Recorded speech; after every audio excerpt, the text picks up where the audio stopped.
السلام عليكم، اهلا وسهلا بكم. نتمنىكم تكونوا مزيانين والصحه ديالكم بخير وعلى خير. مرحبا بكم معايا في وصفات امي ام ناجحه. نهار جديد ووصفه جديده على القناه. واليوم الاقتراح ديالنا هائل، اقتراح غزال، اقتراح في 10 دقائق توجدي هاد البسبوسه كيكه. كنسميها بسبوسه كيكه لانها كتجي خفيفه من البسبوسه وكتجي لذيذه بزاف، كتجي هشيشه رطبه غزاله. غادي نحضروها غير بالماء ان شاء الله، وكتوجد في 10 دقائق، يعني ما كتاخذش معنا الوقت نهائيا. مكوناتها بساط وطريقتها بسيطه، ولكن النتيجه ديالها هائله. نتمنى انكم تجربوها ان شاء الله.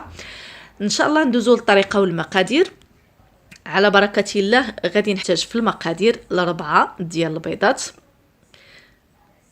هنا يعني البيض 4 ديال البيضات، من الاحسن ديروا 4 ديال البيضات، لان الكسره ديال البيض هنا كتعطيها واحد الهشاشه خفيفه بزاف، وداكشي علاش كيجي القوام ديالها ما بين الكيكه وما بين البسبوسه. ضفت عليهم واحد الكاس ديال السكر سنيده. القياس ديالو ديما كنقول لكم بالكاس العنبه ولا بالعبار 100 غرام ديال سنيده. بغيتو تنقصوا منه شويه نقصوا، بغيتو ديروا كاس ديروا كاس، الا ما كتبغيوش الحلاوه تقدروا تنقصوا ديروا كاس لاروب. ضفت ليهم واحد المبشور ديال الحامضه كيف ما شفتم، واحد راس معلقه ديال الملحه باش يجيني الكيك ديالي ولا البسبوسه ديالي تجيني لذيذه. كنخلط هذا البيض مزيان مع السكر سنيده حتى يرجع لي على واحد الشكل كريمي. صافي من بعد ان شاء الله كندوز كنزيد كاس ديال الزيت، نفس الكاس ديال عبرت به سنيده عبرت به الزيت، يعني هنا بالملي تقريبا 150 ملي ديال الزيت. صافي وكنخلط مزيان كيتجانسوا ليا يعني ديك العناصر من بعضياتهم. من بعد كنزيد عليهم كاس ديال الماء بنفس الكاس حتى هو، يعني ديال العبار ديال العنبه. غادي نخلي لكم في صندوق الوصف بالغرام والميلي ان شاء الله المقادير. غادي نحتاج هنايا في السيموله ولا هاد السميده هذه. انا هاد السميده هذه اللي كنستعمل بالنسبه للبنات هنا اللي في ايطاليا. هاد السميده غزاله صراحه، هي اللي كنستعمل، لان كلشي داكشي اللي كنديروا بها كيجي زوين صراحه. ديال البيني. المهم استعملوا السميده ما تكونش الغليظه باش تنجح معكم الوصفه. المتوسطه احتاجيت 3 ديال الكيسان ديال السميده بالضبط، بنفس الكاس اللي عبرت، يعني بنفس الكاس ديال العنبه عبرت به السميده. 3 ديال الكيسان. غادي نخلي الخليط ديالي جاري كيف ما كتشوفوا، ما غاديش يكون ثقيل. غادي نضيف ليهم هنايا واحد الساشيه ديال الخماره ديال الحلوه. انا هذه عندي فيها 16 غرام، ومن السماء ضيجه بالفاني، يعني خماره بالفاني.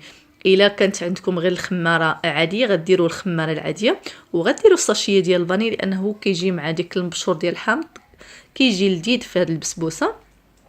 صافي كنخلط الخليط ديالي كيف ما كتشوفوا، راه ما كياخذش مني بزاف ديال الوقت في التخليطه.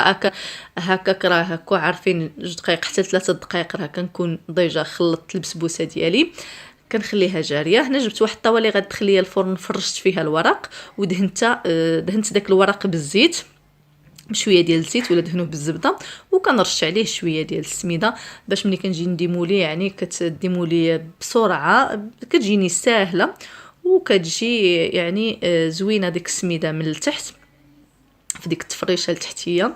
صافي غادي نكب هاد الخليط ديالي. شفتوا القوام راه جاري في هذا الوقت البنات. انا الضيجه يعني راه شاعله الفرن على درجه ديال الحراره 180 درجه من الفوق ومن التحت. غادي نخليه شاعل من الفوق ومن التحت، وغادي ندخل هاد البسبوسه ديالي في الوسط، يعني في ليطاج الوسطاني ديال الفران، ونخليها حتى طيب.